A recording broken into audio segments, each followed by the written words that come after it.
As Kiev's grim reality unfolds, the truth behind the counteroffensive emerges.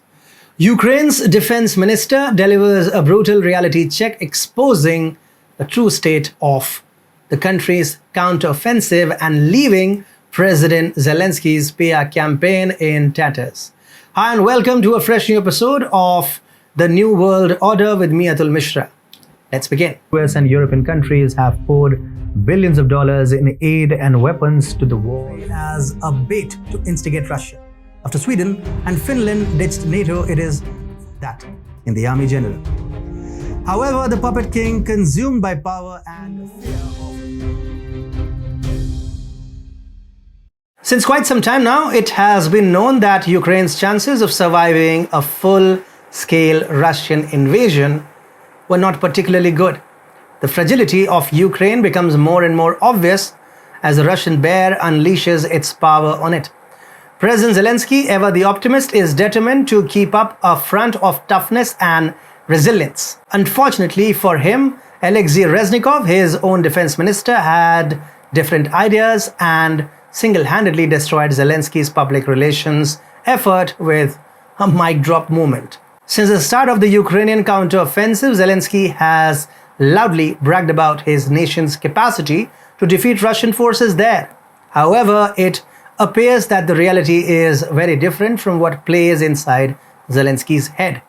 In a surprising change of events, Reznikov has acknowledged that the anticipated outcomes of the counteroffensive have been overestimated. He blatantly asserted that the offensive by Ukraine should be viewed more as a preparatory operation than as a decisive conflict. Reznikov gave an interview to Fox News, which was published on Sunday, in which he insisted Kiev had never planned the offensive to be a blitzkrieg. The minister admitted that the Russians had erected very strong defensive lines all along the front line. It's some kind of preparatory operation, shape operation, certainly, and we understand that they use very strong defense lines, especially minefields, Reznikov said, adding that the expectation was overestimated for the Ukrainian counter-offensive plan. Zelensky did not want to hear a statement like that. Reznikov recently dropped yet another bombshell.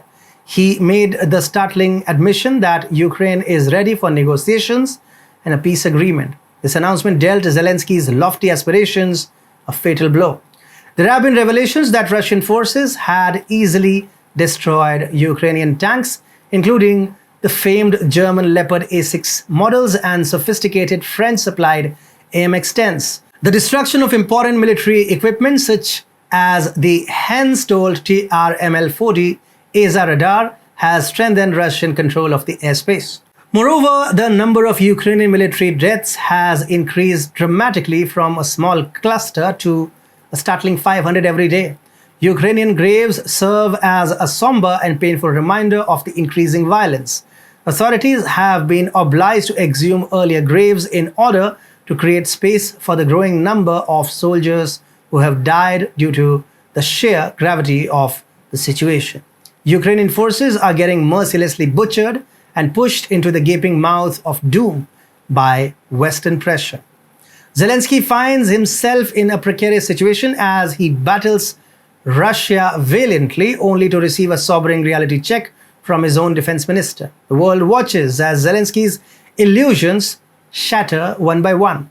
Perhaps it's time for him to face the truth and accept defeat